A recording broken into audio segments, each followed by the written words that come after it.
I'm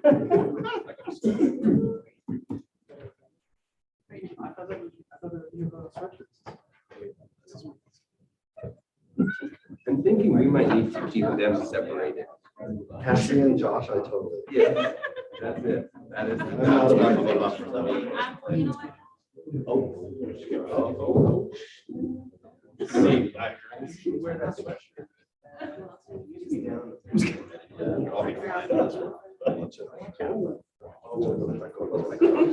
So the tone, I don't understand.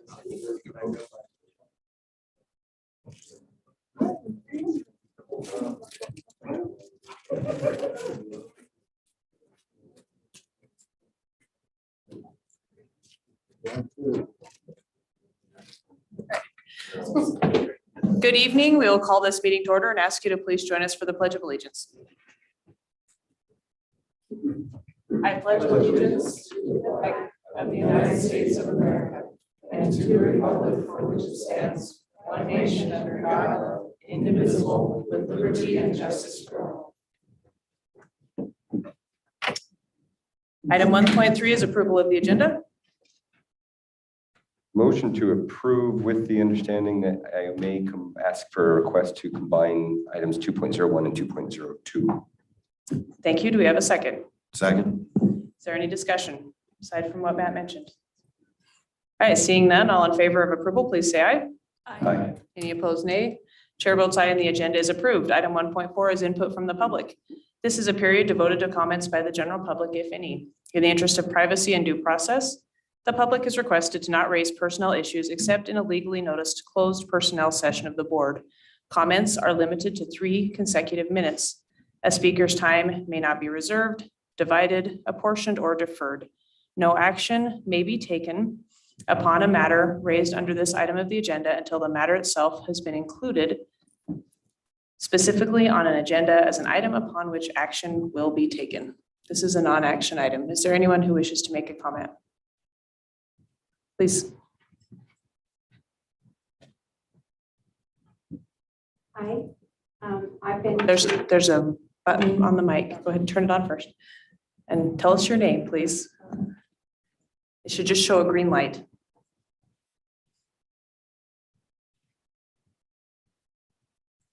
There, okay.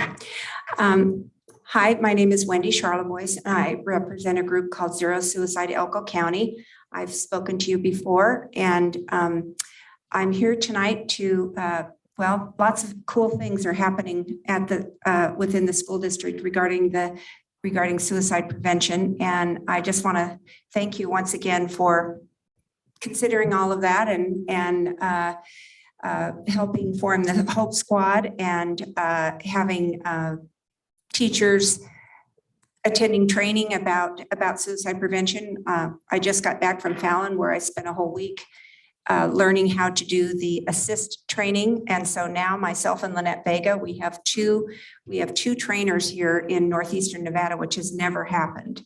And so now we're hoping that we can get lots of people assist trained. But the purpose of my coming tonight is to invite you all to our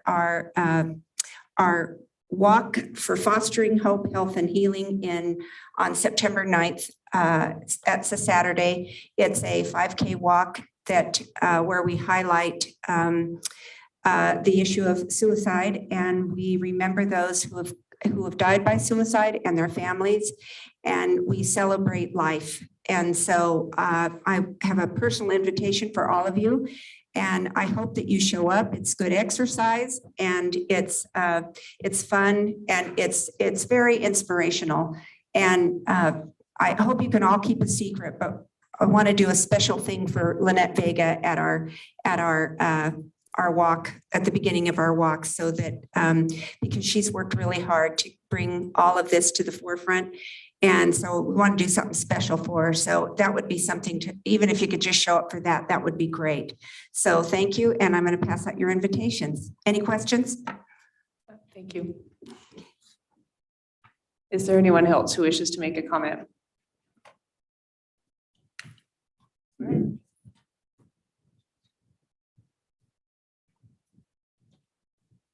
right, seeing none. Thank you. We'll move on to item 2.1, receipt, review, and possible approval of resolution providing for the establishment of a special revenue fund within Elko County School District entitled AB 519, New Owyhee Combined School. Madam Chair, I'd like to consider having 2.01 and 2.02 discussed and potentially approved at the same time with the permission of the board. And if there are no objection, I'd just like to discuss these at least initially combined. All right, does anyone object to discussing the two at the same time? All right, then Julie, the floor is yours for the next two items. We'll discuss at the same time. Thank you. And I'll just read it just so everyone knows. Item 2.2 is receipt, review, and possible approval of a new bank account with Nevada State Bank for the AB 519 Special Revenue Fund and authorized signers for the account. Thanks, Julie. So AB 519 funds from the state $64.5 million towards a new combined school for Owyhee. So these next two items establishes a special revenue fund for those revenues and to track all the expenses all in one place. And then we'd like a separate bank account. So it's all together. The bank account will match the cash in the fund. Especially since any amount remaining in September 2028 would remit to the state. So that way it's all in one place. All right, any questions for Julie? Julie, under 2.02, I recognize that you are not a signer on the account. And I was just curious, is that a control? Yeah, that's a control. I'm an authorized agent, but I'm not a signer on the checks. And that's because I have full access to the accounting system. Thank you. All right, any other questions from the board? All right, seeing none, how would you like to proceed? Madam Chair, I would move to approve the resolution providing for the establishment of a special revenue fund within Elko County School District entitled AB 519 New Owyhee Combined School, and also approve a new bank account with Nevada State Bank for AB 519 Special Revenue Fund with the authorized signers for the account as listed. Second. Thank you. We have a motion and a second. Any other discussion? All in favor, please say aye. Aye. Any opposed, nay? Chair votes aye and the motion carries. All right, thank you. Item 2.3 is receipt, review, and possible approval of a resolution authorizing an interfund loan to the E-rate fund from the general fund for FY 2023. Okay, so this is like the other interfund loans we had a couple months ago. At the end of every year, there's grant revenue for reimbursing expenses that haven't come through yet. So this is the same thing. E-rate, we reconciled the account and there's about 30,000 in grant receivables as of June 30. So this temporarily covers those until the grant revenues come in. We do have one change. We would change the second paragraph to 40,000. We think it's 30, but until we get all the grant revenues in, it could be a little more. So we're requesting the maximum of 40,000 just to cover. All right, any questions for Julie? Thank you. That covered my one question with the 40,000 versus 30,000. So thank you, Madam Chair. Move to authorize an interfund loan to the E-rate fund from the general fund for FY 2023 with the requested $40,000 change that our CFO just made. Do we have a second? Second. Thank you. We have a motion and a second. Is there any other discussion? All in favor of approval, please say aye. Aye. Any opposed, nay? Chair votes aye and the motion carries. Item 2.4 is receipt, review, and possible approval of a resolution authorizing an interfund transfer. Oh, apologize. I just clicked 2.5. Here we go. We'll start again. 2.5 is receipt, review, and possible acceptance of the bids for the FY24 E-rate Category 2 equipment projects and conditional award of contract to IT Outlet Inc. for network switches and data cabinets totaling $502,521.57 and Lake Tech for network rack totaling $2,970. Madam Chair, just point of clarification, we're doing 2.05, then going back to 2.04? Sorry, I did skip it. Okay. I'm good with I'd like 2.05. E-rate. We're going 2.5. I did get myself mixed up. We'll go back to 2.4. Let's do 2.5 first. I'm trying to move this meeting along a little too quickly. And it's Sorry. working great for me. We'll go back. Let's do 2.5 first, and then we'll go back to 2.4. That's my bad. All right, any questions on 2.5? Just a brief question, wanted to make sure that since Lake Tech bid for both, I wanted to make sure that there was not a conditional portion in which Lake Tech's bid for the successful bid for the possible successful bid for the network rack was not conditioned upon the successful bid for the network switches. No, they can be awarded separately. Perfect. Thank you. Any other questions? How would you like to proceed?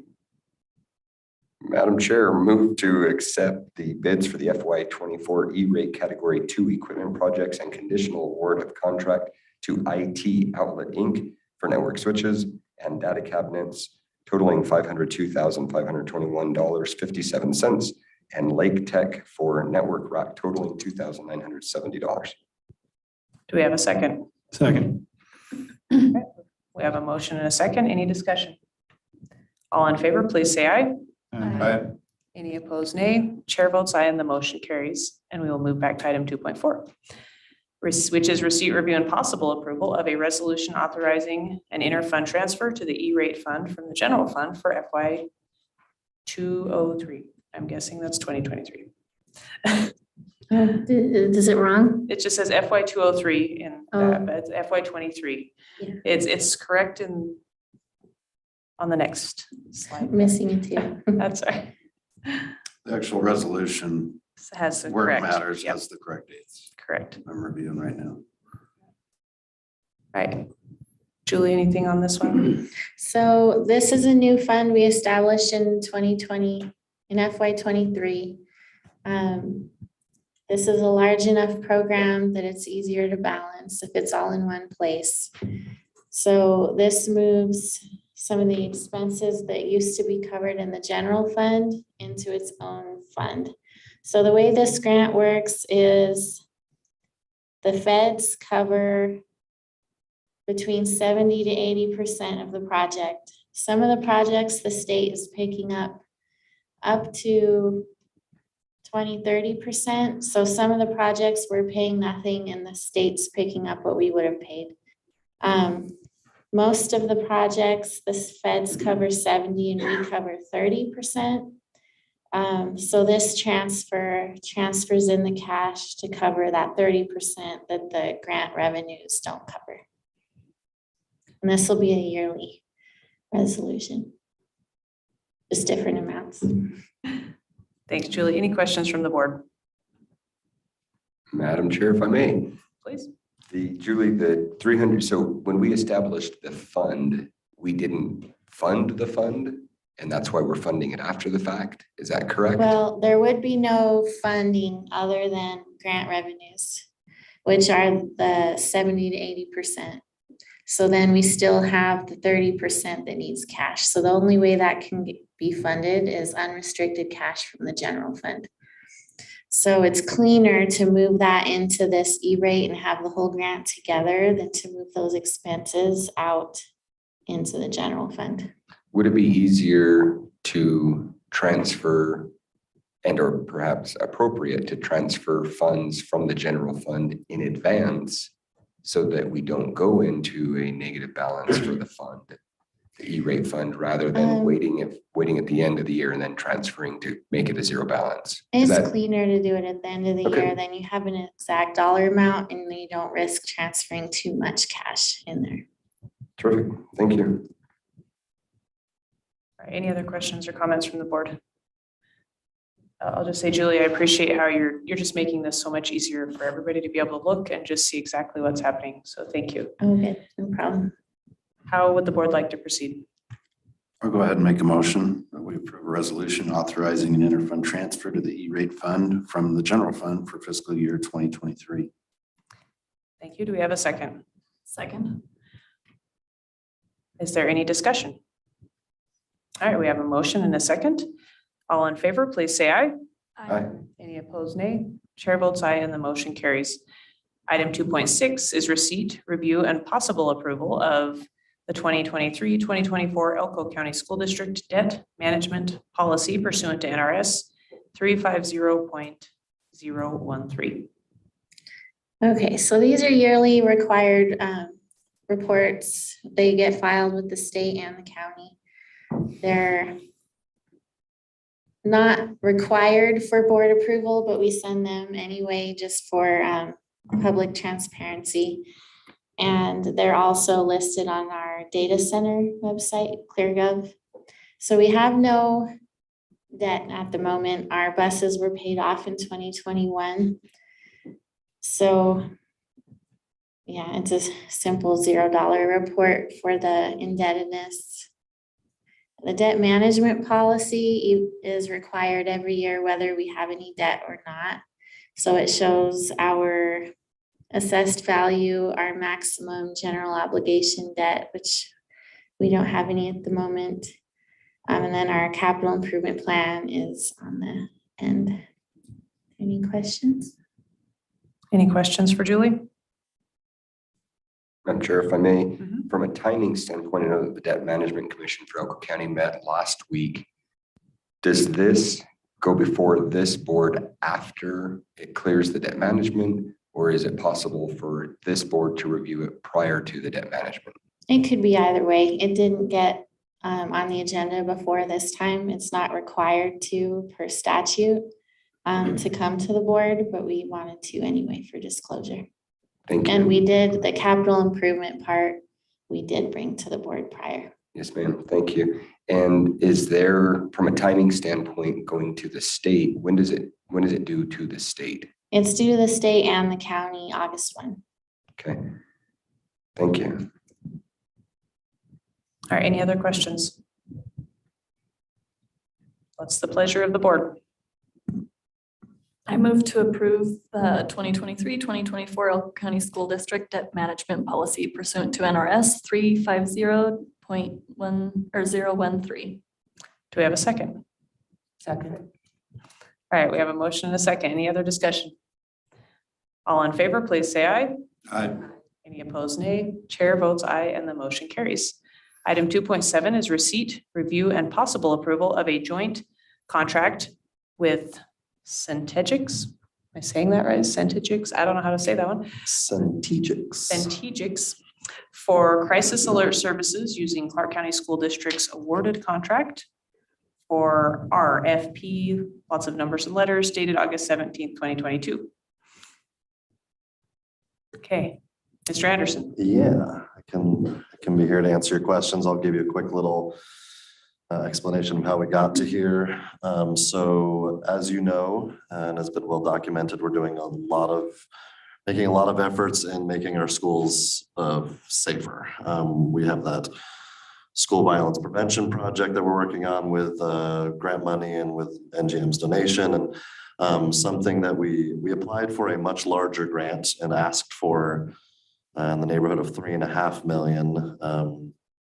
We were awarded a lot less than that. And it was our understanding that that money was to be used for this Centegix thing, which was part of our proposal. Well, come to find out, and I'm not gonna point fingers or anything, we got bad information. That money was not supposed to be for that. It was supposed to be for cameras. And so the plan was to use general fund money for the cameras and the grant money for the Centegix. But we're just flip-flopping where the money is paying for what. So now the general fund will pay for the Centegix and the grant money will pay for the cameras in equal portions. So one is allowable under the grant, the other is not, but they were both going to get paid for through one of those sources. So knowing that that was the case, our best our best price option was to use the same RFP that Clark did. Washoe County also piggybacked off of Clark's RFP, and it allowed us to move forward with this pretty important technology. I think I've talked about I've at least referred to this technology in past meetings, but as a reminder, this is the thing that kind of resemble, I don't have my badge on right now, but it resembles in shape and size one of these badges, but it has an alert button that is associated with it and can help alert to an administrator for a minor situation in a classroom, or all the way to alert the police for a significantly more severe situation. So that's what the Centegix software does. It would be something that is carried by every staff member on our campuses. And so I can answer questions about probably most things regarding the two attachments. So we have the attachment of the proposal itself, and then there's an attachment of the order acknowledgement. And yeah, I'm happy to just entertain any questions you have. Any questions from the board? I have a question, and hopefully I didn't miss it somewhere. Will the bus drivers have that button too then? No, they would not. It operates off of, well, you would necessarily have to have some sort of alert system built in with each bus. That would end up being quite costly. I think bus drivers they've got their radios or whatever that they could use just as quickly. And has Clark County already? Clark County's already About using this? this, yeah. Mhm. And what do they think? They like it. There was a news story sometime last year. I don't know if Cassie will remember when, but there was a news story that was published where I think one of their staff was leaving the building somewhat late in the day and got attacked by a random person.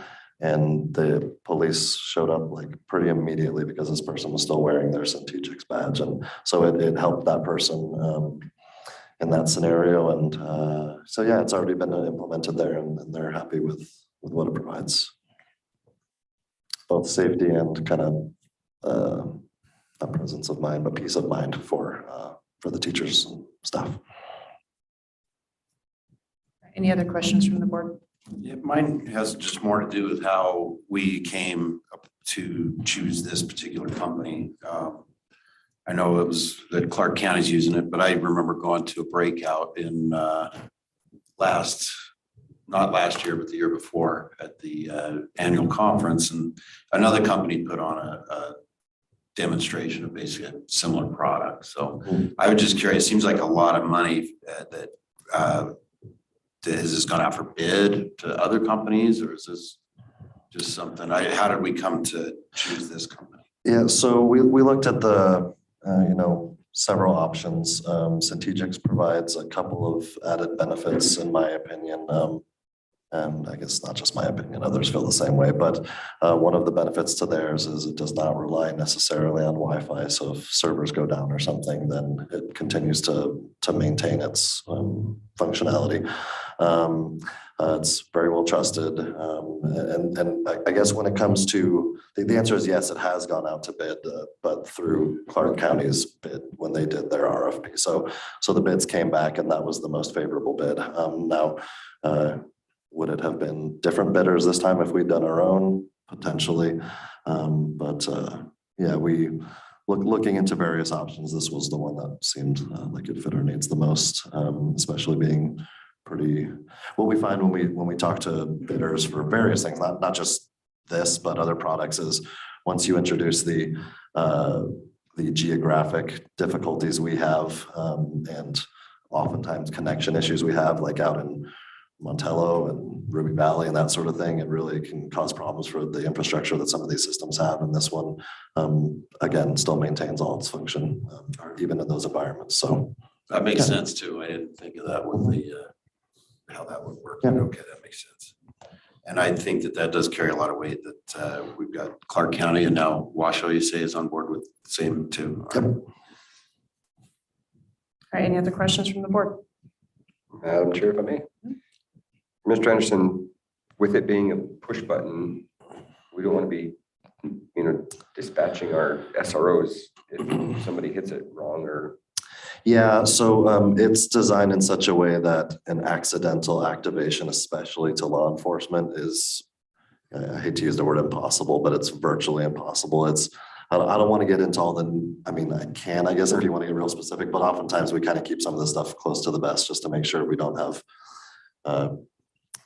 people with information that they don't need to know about, how we're trying to keep people safe. But it's designed in such a way that a single accidental push doesn't activate it for anything.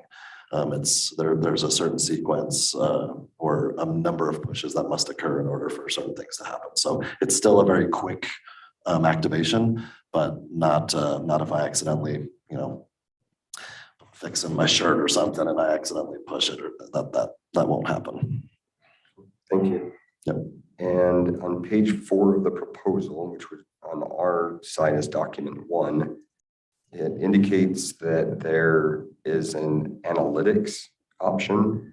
So specifically, this language would be the third dark bullet point, analytics dashboard, actionable reporting lets you track trends across the district. Is this trending of individually tracking our employees and or the wearers of the badges, or is this some other trending? No, it's not tracking individuals.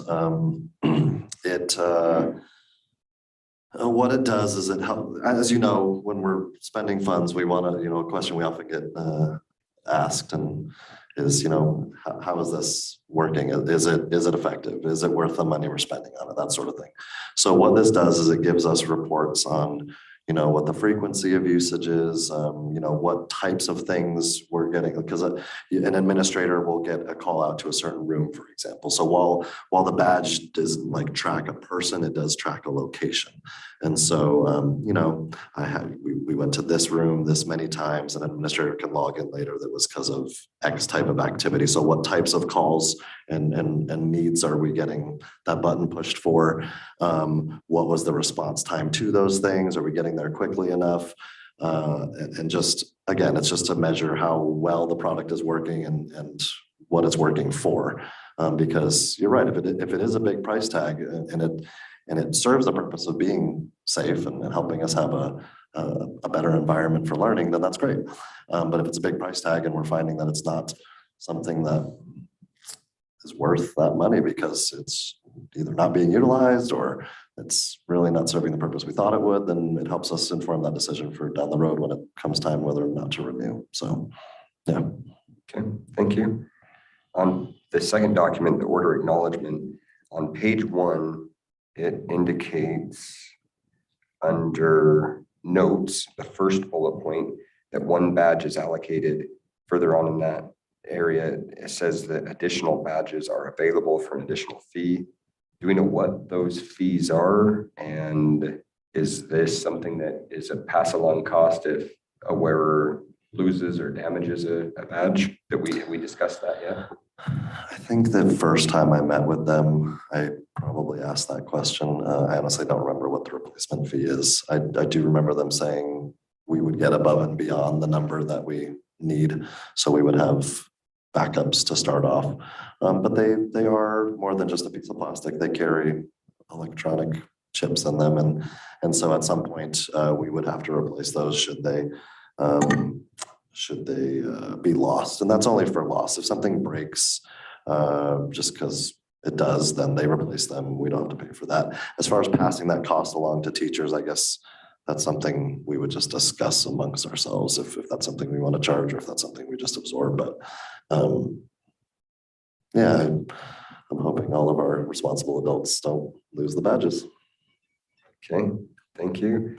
Continuing on page 2, there are 3, or the third topic is on-site access. Second bullet point within there indicates that the customer is to provide 2 sets of master keys per site. That's a lot of sites. That's 52 different sites, or keys at least, unless there's one master key that gets everywhere. Is this something that is managed only during on-site installation, or are we going to need to issue these on a more permanent basis? Yeah, no, that would just be during installation phase. After that, they would have no more cause. If they had to come fix something, then again, we would just issue the key for while they're there. So yeah, that's not a permanent set that we're issuing out to somebody. Okay, thank you.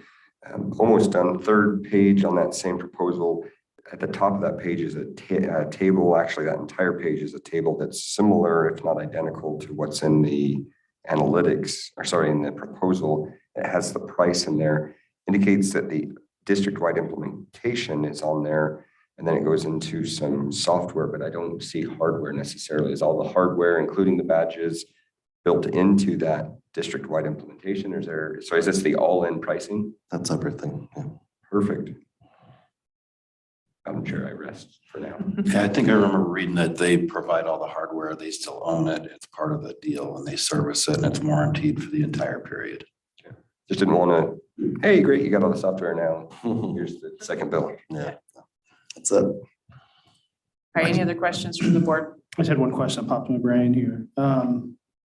After the 5-year, do we have an estimate of what the cost to run at that point? No, and that's one of the kind of it's a benefit of us being able to piggyback on Clark's is they actually, Centegix, we had a quote which was higher than Clark's before we found out we could go this route. And they indicated that that quote had actually expired and their prices had increased since then.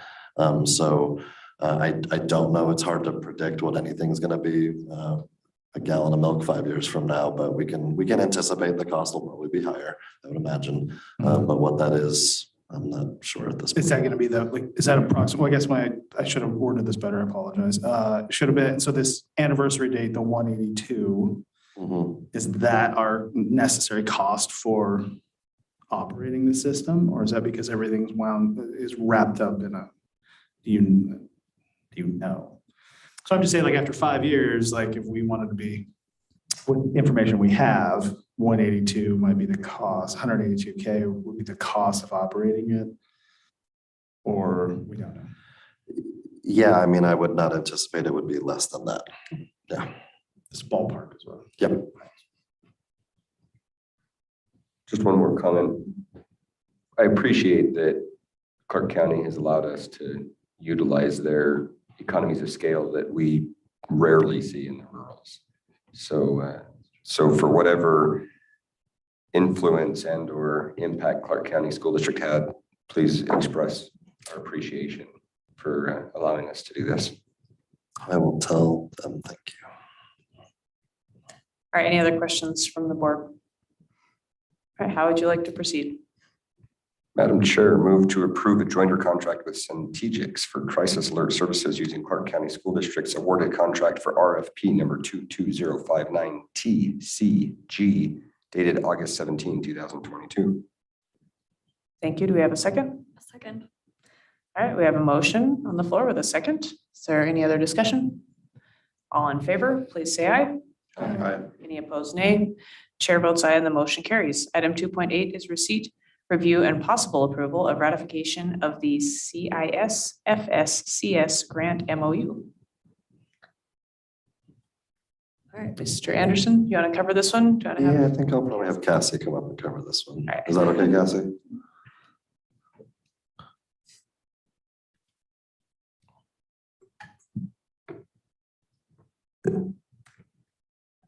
So communities and schools reached out to us about 3 weeks ago, I believe, and they were working on a grant with GrantWorks. It's a private consultant with Humboldt and Clark and a few other counties for a full service community grant.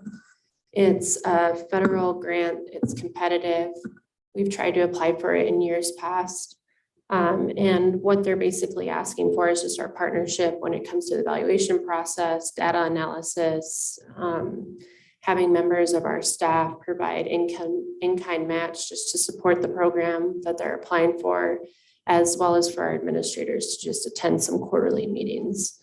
The schools they picked were Northside and Flagview, and that determination was made based on FRL numbers. Title I, Northside is a new Title I school, Flagview is not, but based on the number of FRL accounts that they have, they're in need for additional services in comparison to our other schools that are receiving grants for the similar cause. Okay, any questions for Cassie? All right, how would the board like to proceed? Madam Chair, move to approve ratification of the CIS FSCS grant MOU. Do we have a second? All right, is there any other discussion? All right, all in favor of approval, please say aye. Aye. Any opposed, nay? Chair votes aye and the motion carries. Thanks, Cassie. Item 2.9 is receipt, review, and possible approval of policy IDFA, curriculum design, interscholastic activities, eligibility to represent the school. This one is coming back and we have seen it before. Are there any questions from the board? I do. Go ahead. Okay, so for on the previous page, 1A and B, this policy is directly from NIAA, or this portion of it is from the NIAA as far as eligibility is concerned. And if we try and add to this or make this more restrictive, then we'd have to get this approved by the NIAA. Is that correct? Yes. Okay, so it sits as it is. So then my next question is we added, which I appreciate, for co-curricular, a student may not be deemed ineligible to participate in graded co-curricular activities. So then if a student is not doing well in not a co-curricular class, and they have a co-curricular event that is graded, then they're still eligible to go to the co-curricular, whether it's during school hours, after school hours. Based on this policy, this is the direction that we want to do with this. Yeah, that's correct. I will point out that the wording says they may not be deemed ineligible to participate. It doesn't mean that an alternative arrangement couldn't be made for what they could do for a grade. But it does mean that because it's co-curricular and it's something that their grade depends on, we cannot exclude them from one class in order to be able to fulfill something for another class. They're both classes, and we can have opinions on what class is more important than another, but that's simply an opinion. And every teacher probably feels like their class is the most important class. And so, yeah, that would not be able to make them ineligible for that specific thing that is graded. But practical scenario, teachers, coaches, administrators are often all coordinating on these efforts. And it is very common for a teacher to say, hey, so-and-so's really not doing well in my class. You know that, but y'all are supposed to leave campus to go do this and they'll miss my class. What can we do about that? And we often work things out to make sure it's in the best interest of the student. Okay, last question. On, what is that C? I think it's C2. It's probationary period, right? And I'm just paraphrasing, continues to have a failing grade. A grade check made on Thursday, we made that change, obviously, of the probationary week. And the student shall be declared ineligible the following Monday through Saturday. So even if they find out their grade went up on the next Tuesday, they still are ineligible to play that next week, correct? And therefore, let's say coach says, oh yeah, you got it up. Sounds good. Let's do it. That is not how NIAA's requirements read. It reads that if they bring their grade up on a Wednesday, but the previous week they were deemed ineligible for that week, then they are ineligible for the entire week. It says Monday through Saturday. And keep in mind that these are about students who are on probationary status already. This is not someone who it's their first down check. Now they have to go on to probationary. This is people who have been already deemed to be probationary. So. Thank you. Yep. All right, any other questions from the board? How would you like to proceed? I move to approve policy IDFA, curriculum design, interscholastic activities, eligibility to represent the school. Second. Thank you. We have a motion and a second. Any other discussion? All in favor of approval, please say aye. Aye. Any opposed, nay? Chair votes aye and the motion carries. Item 2.10 is receipt, review, and possible approval of policy IDFB, curriculum design, interscholastic athletics, general eligibility. This is also one we have seen before. Are there any other questions on this one before we vote? All right. Do we have a motion from the board? I move to approve policy IDFB curriculum design interscholastic athletics general eligibility. Second. Thank you. We have a motion and a second. Any discussion or questions? All in favor of approval, please say aye. Aye. Any opposed, nay? Chair votes aye and the motion carries. Item 2.11 is receipt of quarterly update reports. We've got two of them for you today. We're gonna have Mr. Kranka from Human Resources give you a quick update, and then Dr. Higby from Special Services will follow him. Notice he said quick update. Thank you.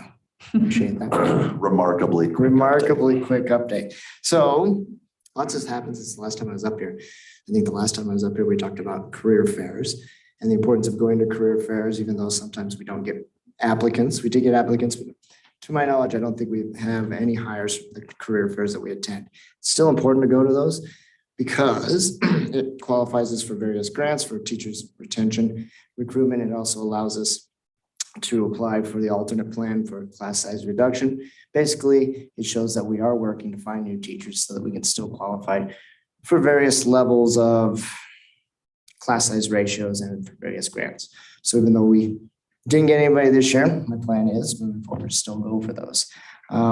We do have, on a positive note, as of last week, because this is a fluid number that keeps changing even over the weekend, we have people that said they're going to show up and send a text and says, no, I'm not, both classified and certified. So as of last week, we have 63 new hires. Those 63 people are new. They're not transfers. They are 63 people brand new to the district, one reason or the other. Of those 63, 11 of them are ALL teachers or seeking their alternate route to licensing. As a reminder, the alternate route to licensing is anybody that has a bachelor's degree can go enroll at a college or university, let's say GBC. We have to give them an offer of employment, and they take that offer to GBC, then they enroll classes, and then they can apply for a license, an alternate license to teach. And we have 11 of those. Those are 11 new ones. So those 11 new, because we have other ones in place, I can't think of the number right now, but those are included in that 63. What's not included in that 63 this year, a rough number is about 46 long-term subs going at all levels and all locations. We've also had about 32 internal transfers. So if I'm transferring from Adobe to Spring Creek Middle, we had additional 32 of that. And on top of that, we've hired 13 critical needs teachers, which we just approved. Remember, our critical needs are special ed and elementary and all positions in Owyhee. So our principals did a great job. 63 is a lot. I know a lot of times people say 46 long-term subs is a lot, which is true, but when you have over 100 vacancies, just over 100 vacancies, 63 in today's day and age, and in our location geographically is pretty good, especially when it comes to how many people we got specifically from those job fairs. So any questions on that? Yes, sir. Go I was ahead. just say, where does that leave us with, as far as needs? I think everybody's filled. I mean, granted, like I said, we got some no-shows or apparent no-shows tell us this weekend, so we're still working on those. We're reaching out to some people that said, hey, if you need me, I'll be a long-term sub. Hey, if you need me, we'll be a critical needs. Those types of things. We still have some postings that are up on the website, but most of them are down so that our long-term subs that we've committed to can be committed to the classroom and their students now, because if they're a brand new long-term sub, they're attending a Rise this week that just started. If not, they'll be right there with all our teachers on Monday. And they need that benefit of and that security of knowing that the work they're doing will be beneficial. And just out of curiosity, how much, if any, was the 4-day school week important towards recruiting? Help this year? I do know that for one of our, yes, in my opinion, yes. It's something that makes us stand out a little different from everybody else. I do know that one of our administrators that we hired from outside the district said that was one of the key things that he looked for in our district, and it was like, not necessarily brought them here, but brought the attention to our district was that opportunity. I know on retention side that there were people that said they were going to retire and told me that they want to try it out, want to see how it is. I'm sure there's some people that did retire and didn't tell me because they didn't want to see how it was. So it might be 6s on that, but yeah, I think so, to answer your question. Yeah. Thank you. Mhm.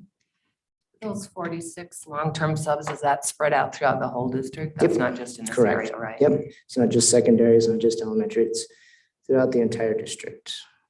And a couple of those long-term subs are critical needs subs that aren't in that 13 number that I gave you.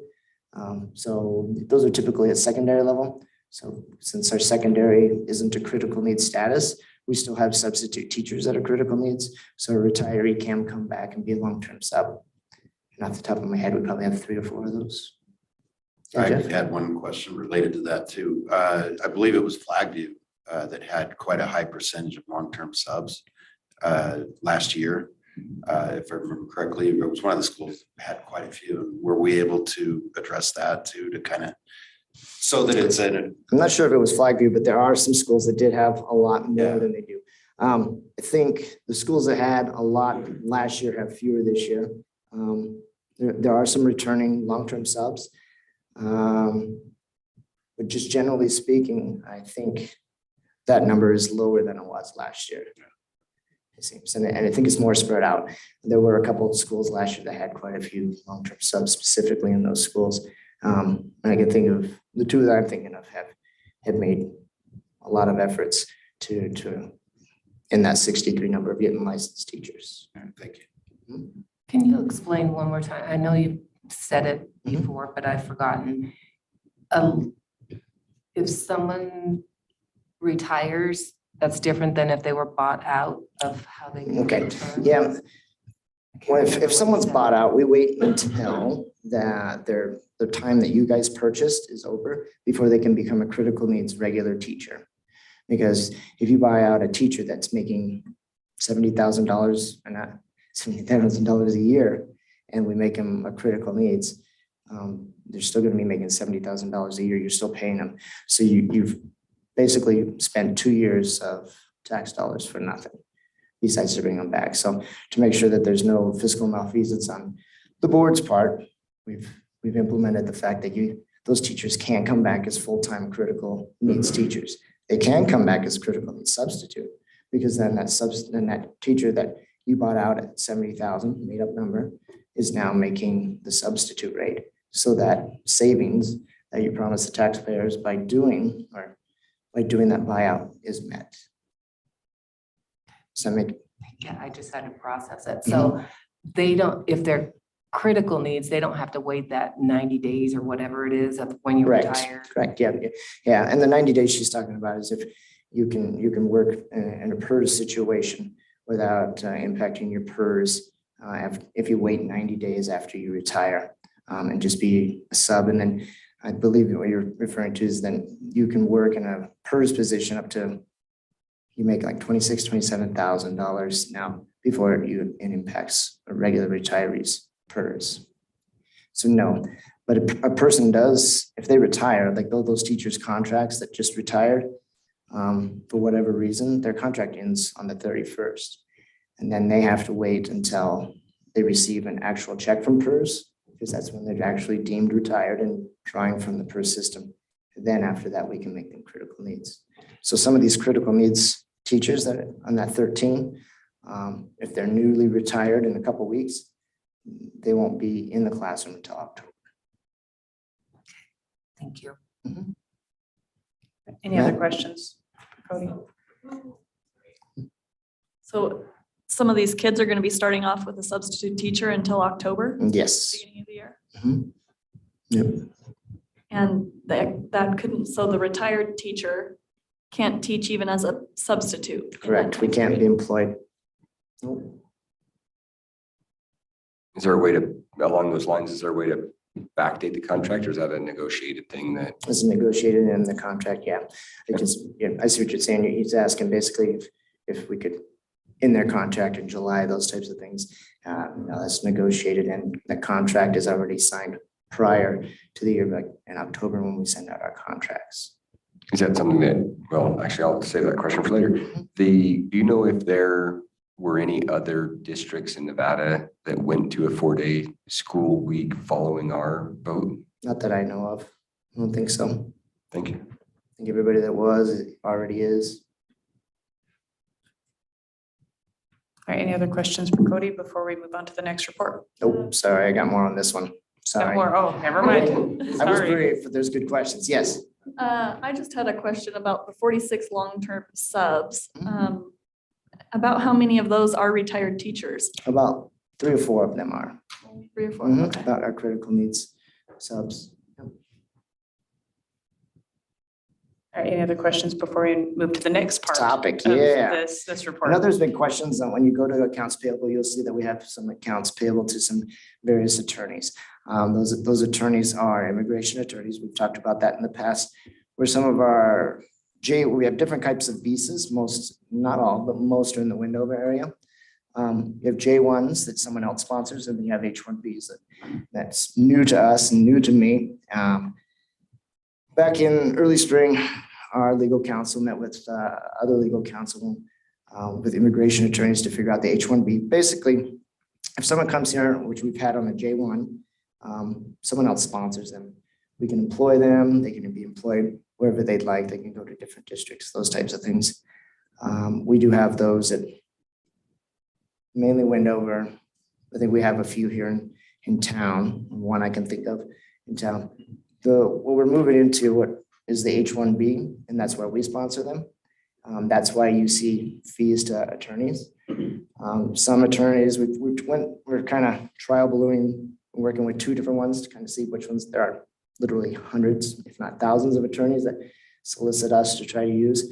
We've worked with people that are already here on visas to figure out which ones to use. You'll see the ones on accounts payable. And how that works is basically we're their sponsor. We pay for them to come to the United States and work for us. The reason I use only Wendover for that is because it's in lieu of their signing bonus. With signing bonus in the past for special ed over there, I think it's been up to 15, sometimes 10,000, sometimes 15,000. This year we lowered it to 5 to try to have more money for this type of thing and for other reasons. And then it's in lieu of that, and they stay here for 3 years. If it doesn't work out, they go back to their home country. This is better than a signing bonus with the new J1 every single year.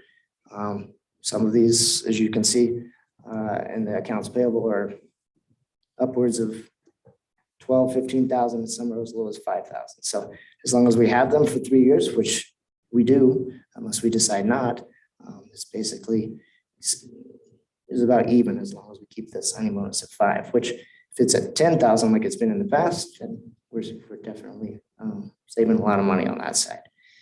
This is pretty good. A lot of everybody is going towards J1s, not only in education and ours. So it's very difficult to get out a J1 visa, which is why we had to choose to the H1B visa option so that we can actually get people here. Will you explain why, when more people go for J1 visas, why that makes it difficult? Because I believe every state only has a certain number of J1s that are allowed. So once everybody, and even we had a Superintendent Anderson and I had a commission with the civil rights, with a Nevada Civil Rights Commission, and this was a big topic. So everybody else is figuring out the J1 options. We think they're great teachers. They come, they're qualified, they get licensed, and then the right to work in the classroom after they get their license. Everybody's figuring that out. So the J1 visas are limited, and this is just speculation. I think they've raised the threshold on those J1s because it used to be that we could get them here with bachelors, and now they can't come without master's degrees. So since it's specific, we do that. And this helps us get teachers in Wendover and Montello. And the H1Bs just are from the Philippines and the United Kingdom this year. Any questions? It's kind of new. Okay, it's a lot now. All right. Negotiations are underway with 2 out of our 3 bargaining units. And they have been, but when we talk about negotiations now, we're in specifics when it comes to things specific to this fiscal year. As we go along, I'll keep you updated. Hopefully, we'll have some closed sessions in the next month or two, but of course, that comes down to negotiations and how well they go. The other new thing, because I'm always up to finding new ways, when we talk about job fairs, if you notice, we haven't had a whole lot of success. And the main reason is because student teachers basically have their job offer before they're done student teaching, so they don't really go to it. So we're trying to partner with it's called Nevada Teach Partnership. So the University of Nevada and Dr. Mandy Collins. She's at the Raggio Center for Advancement for Achievement in STEM. What we'll do is we'll apply for the Robert Noyce Scholarship, and we'll go through, and once we get that application complete, this goes through to try to get these scholars to get paid to come here and student teach in STEM from the University of Nevada. They'll have certain requirements that makes them part of the culture, part of the climate. Maybe they have to do home visits, they have to participate in the cowboy poetry, those types of things. Basically, what we're trying to do is try to get them to see how great rural Nevada is, because they really don't have to come up here because they already get job offers in Washoe, Fallon, Lyon, and Carson. So this will be the first steps, and it's through the Nevada Teach Partnership.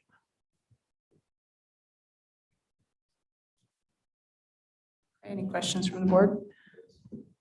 I just say, Cody, way to go and just expand our, search criteria and search, I don't know, pool, I guess, Yes, in creative ways. I That's screwed awesome. up and told my boss that I'm not going to say no on things just because it makes my job easier.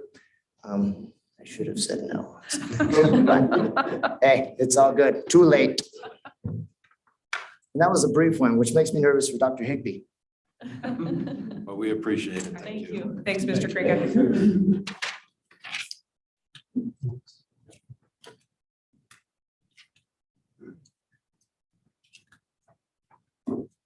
Good evening. It's good to be here. Want to start out with the last time I visited with you, we were talking about our audit that we had. And that was 27 out of 28 of our IEP files were not compliant. Well, I went to Mountain Madness and got more information on that. And there are 90 indicators that go along with that.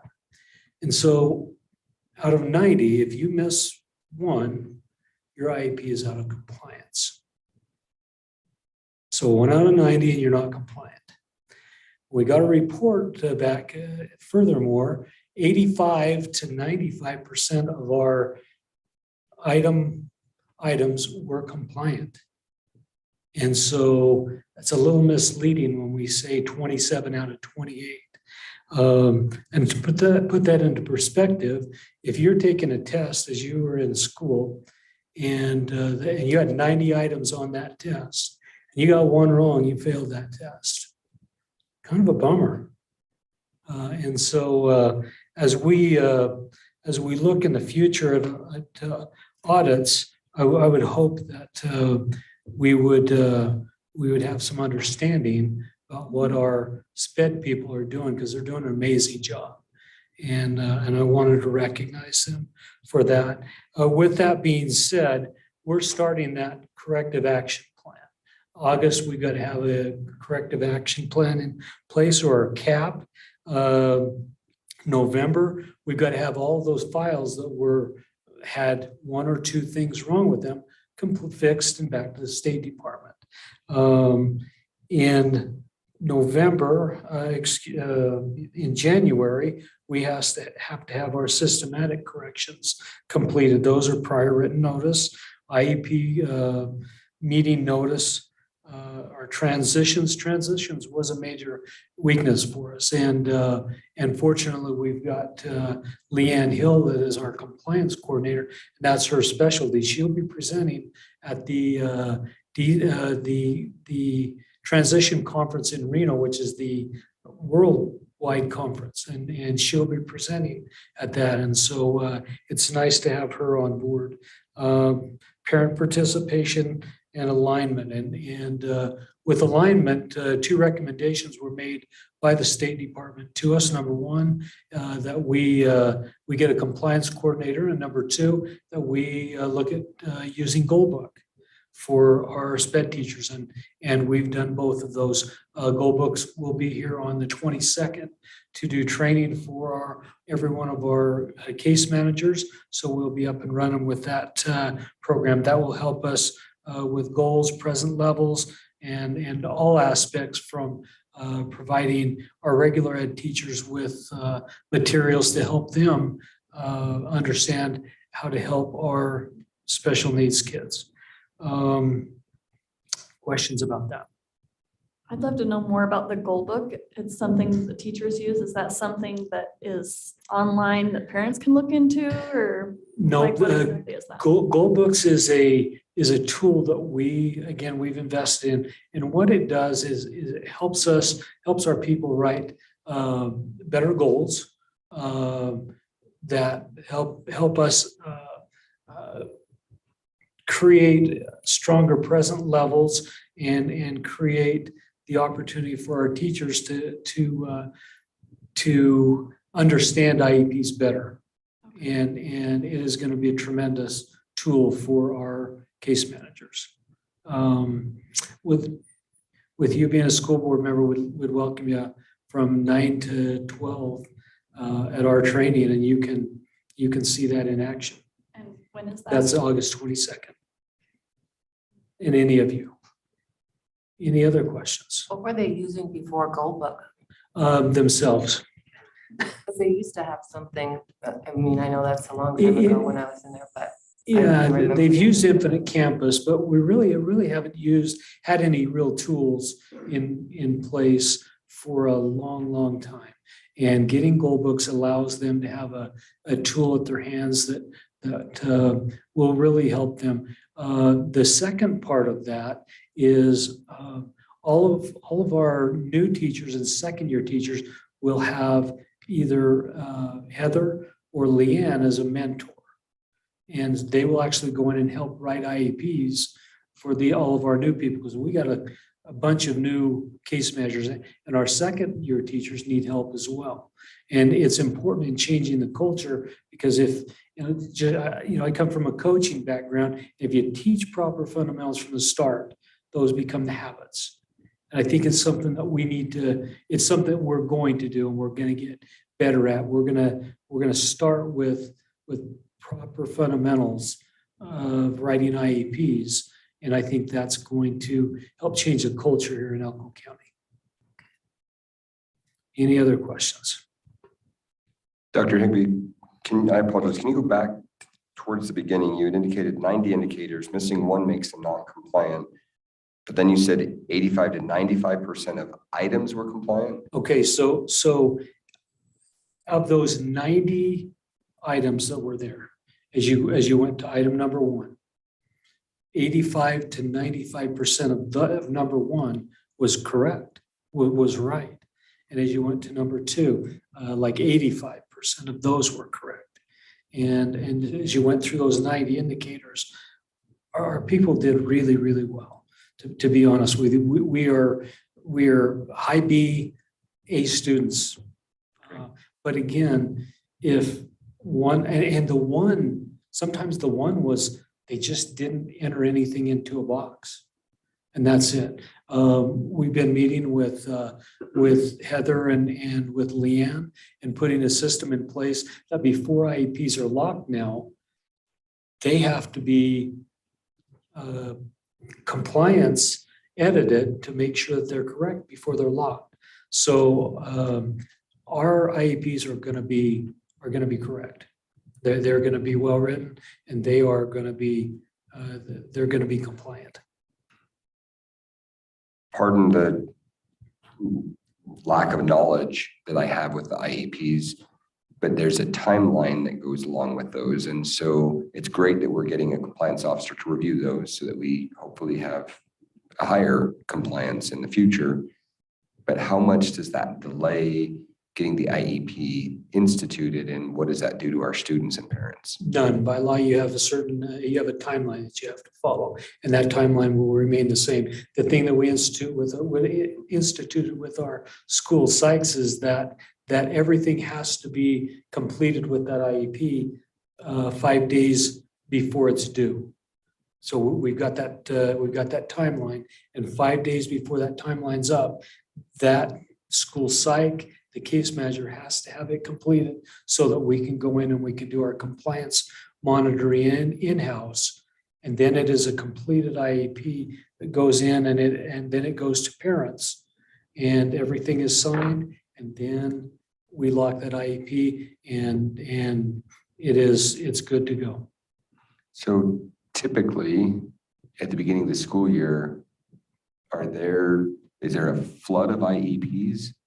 Or is it kind of parceled out throughout the year? Not necessarily. Again, it's throughout the school year. It's whenever your 3 years up, whenever your yearly is up. It's just based on the timeline of the individual. So we're not setting our compliance officer up for failure by saying, great, here's 1,000 IEPs. Good luck, you got 5 days. Absolutely not. Okay, thank you. Any other questions? Did nobody look at these for years? That's what I'm getting in my head. So is that nobody's been looking at IEPs for years except the person that's in charge of writing them? They were looked at. The issue that we're dealing with is coming out of COVID. And again, everything was online.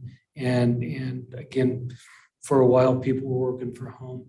Not going to make excuses about the past. And how things were done in the past, because I think our people are amazing and still are amazing, but there are just little things. Again, 85 to 95% were compliant. And so again, just getting people used to when we do things correctly from the start. And so again, I appreciate the question, Susan, but again, I just don't want to. Like it came this far.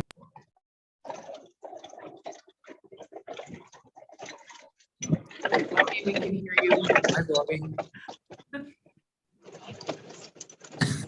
Bobby, can you mute your mic, please? Thank you. Any other questions? I just have a question. How many cases does each case manager usually handle? Anywhere from as low as 13 to as high as 27. I'm just assuming ones that have 27 are the more experienced case managers. The newer case managers have the lower numbers. We're working on that. I appreciate that observation, though. That's a lot of IEPs for one person. It's a lot of IEPs without question. But as Mr. Kranka said, finding case managers right now is really, really tough. Because to be honest with you, I can go be a regular ed teacher and not have half the workload as I do with the paperwork. And so you understand, I know other things that have been done, you're given a stipend if you're a sped teacher. So it's incentive for them to go. I know that's not a popular thing to say right now, and because of budget issues, but if we're going to fill these spots, we've got to look at some. And the other thing is, I believe if we make sure that our people have training, our people are the culture of our special ed departments become positive, and they know that they're supported as much as possible. That means if they're struggling with writing IEPs, we've got help for them. And I think that's going to make a big difference in people coming to special services. Yeah, and having some tools to help them with that'll be. Yeah. Again, pardon the ignorance, but are the case managers per site, or are they spread across sites? Is it multiple ages or grades, or is it kind of specialized and segmented? Case managers are at the schools, so elementary schools based on how many cases are in that school. We've got 2 or 3 up to 8 or 9 if you're at Elko High School. And so it's based on site. Thank you. And I just wanted to input that this isn't their only job is managing cases. Lots of them are special education teachers, so they're also teaching classes during the day. Other questions? Okay. Number 2. It's for you, Mr. Allen. Talking about, and I mentioned some of this, but we've done a great job of finding new case managers. We've had regular ed teachers switch. We've had retirees coming back. We're growing our own.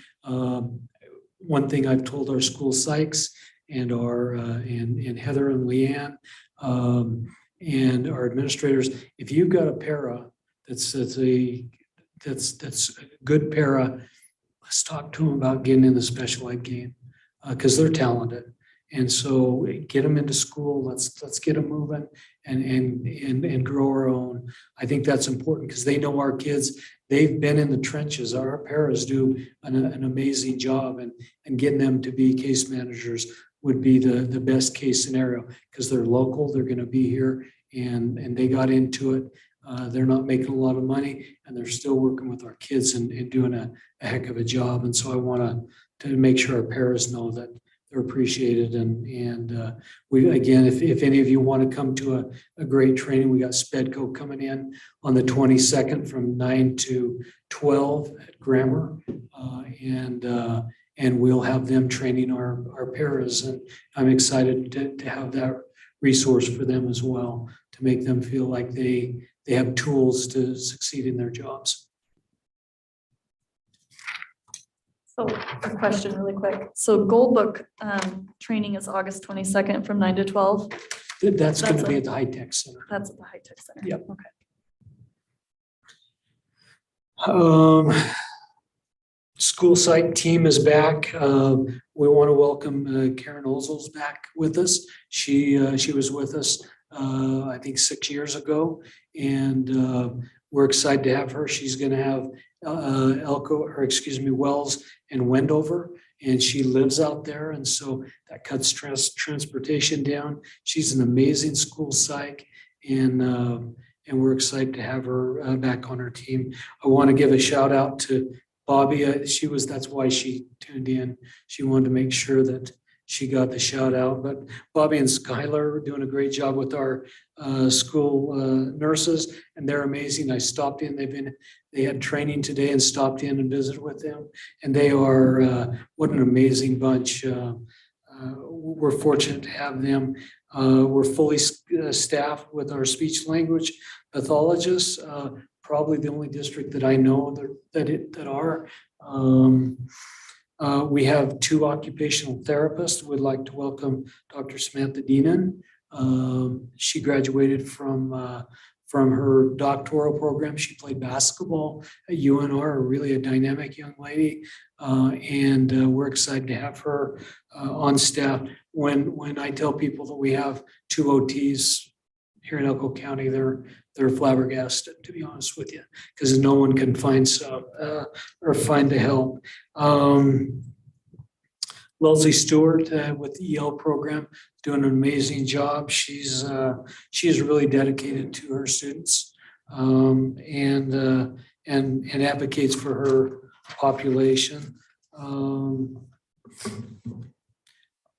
I visited with you the last time about the Medicaid program. Lucille Inman runs that as our Medicaid secretary, and she keeps things on track and makes sure that we're getting reimbursed for services that we have. This year we'll be reimbursed for SLP, OT, and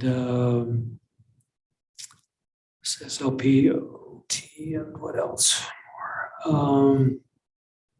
Anyway, we'll get reimbursed for those things, 3 things, and we will get, we'll keep growing that. And that is being used to pay for OT salaries, which is huge for us. Carol, she works with our compliance team, and she's learning, and she is an amazing person. She's key to our compliance moving forward. The better she gets, the better we will get. And lastly, Brandy Stout, if you guys stop by, Brandy's the face of our department, and she keeps us in line, literally. So we currently have 7 school psychs, 63 case managers, 122 paraprofessionals, 14 SLPs, 22 school nurses, 13 EL teachers, 26 EL parapros, and 2 occupational therapists. And proudly, I can say that we have no virtual services. And there's not, I don't know if there's a county in the state of Nevada that they can say that. All of our kids are being serviced by people, and that's amazing. Juan Granillo and Jackie Zieber, our 2 school psychs, got married this summer. And I just want to congratulate them publicly. And so if you see them, they are married and long-term residents of Elko County now. So any questions for me?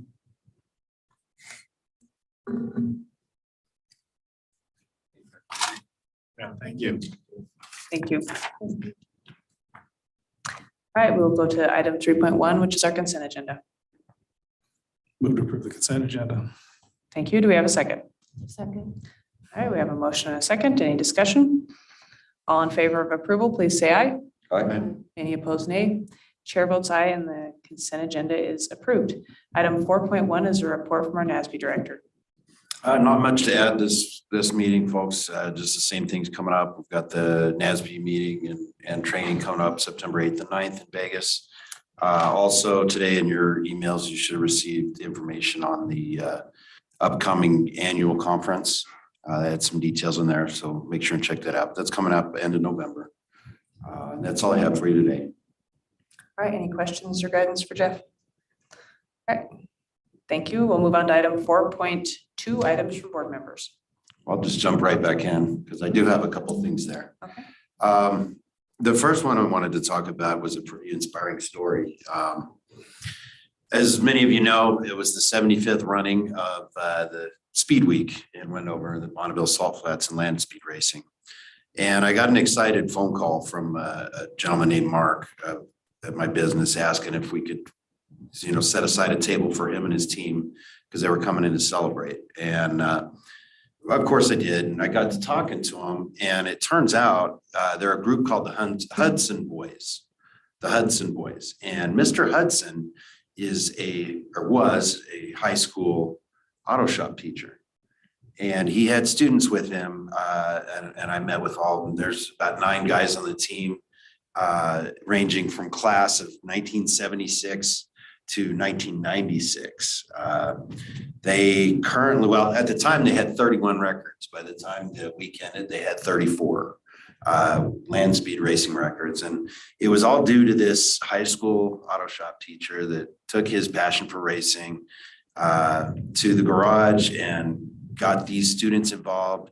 And now they've spent, even in their adult life, they all go out as a group and they go race. And he's 79 years old. And I had to ask him if he was still retired. I didn't know.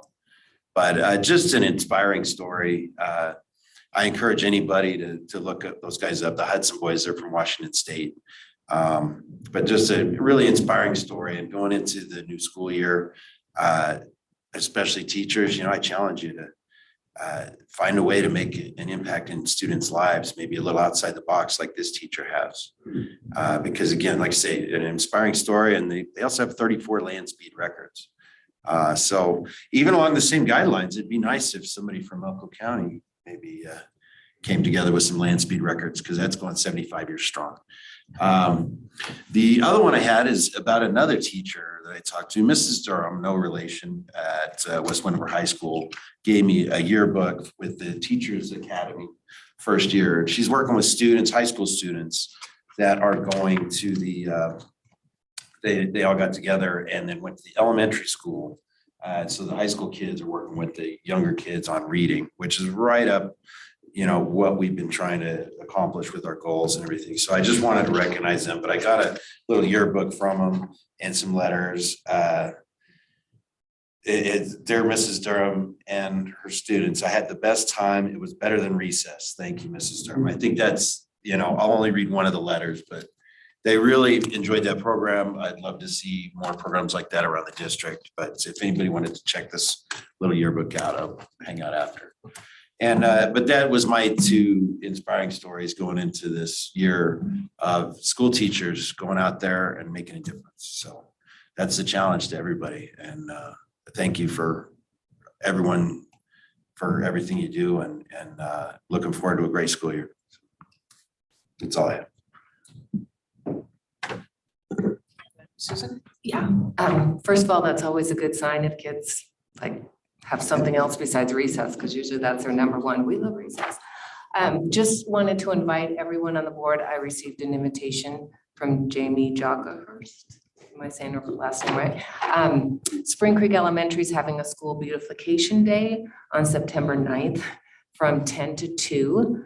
And they need volunteers to help paint, clean, landscape, clean up school grounds. Supposed to bring some work gloves and some handy tools, and you even get a free hot dog lunch. So, and that's also for the public if anyone wants to attend. So just wanted to invite you. All right, thanks, Susan. All right, anyone else before we move on? All right, we'll move on Madam to. Chair, I Go apologize ahead. if I may. Go ahead. One of the things I've been appointed to on the board is Debt Management Commission. The Debt Management Commission typically meets twice a year. We met last week. Thank you very much to Julie and CJ for the presentation on behalf of Elko County School District. I think it went well.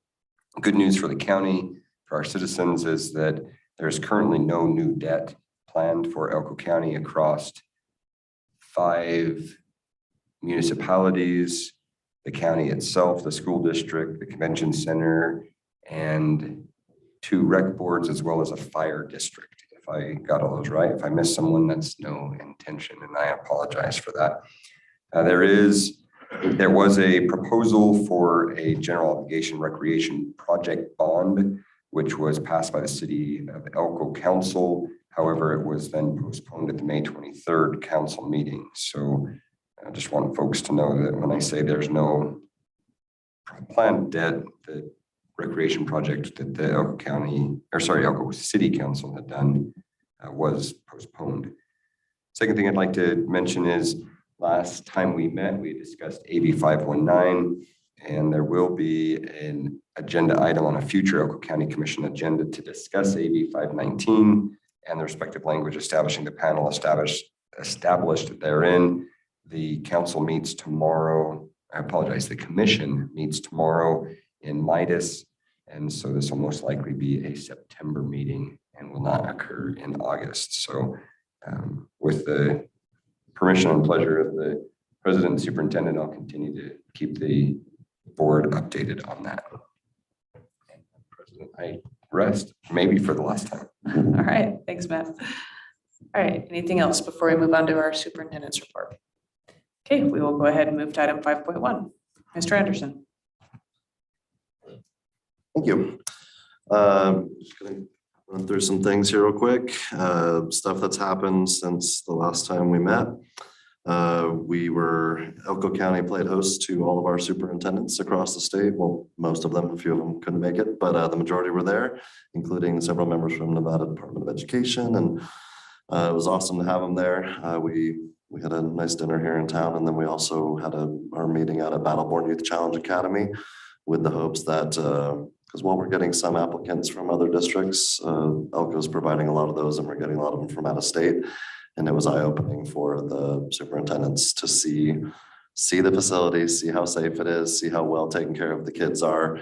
They all said, they all kind of joked that some of those classrooms might be some of the nicest ones in Elko County. They got a good facility over there, and the kids are well taken care of, and they all left there thinking, hey, we can send kids that need it here. They felt pretty good about it. So it was good to have that out there and support Dr. Ponder and the Nevada National Guard. So that was a great event. Was able to, I want to give a shout out to Terry Clark. I don't know exactly what her role is at the hospital, but Terry Clark is an excellent ally and partner with our school district. She's responsible for the development and implementation of that Level Up for Health event that was held at Flagview 2 years ago and Flagview and Spring Creek Middle last year. And she's been a great partner with our school district. And she's up for a major award for that hospital. I don't know what their oversight is, but like it's a national award that someone can receive, and she's a finalist for that. And so I was able to speak to her to how she helps our schools and our kids and our community. And so that was it's great to recognize someone who's a friend to our schools.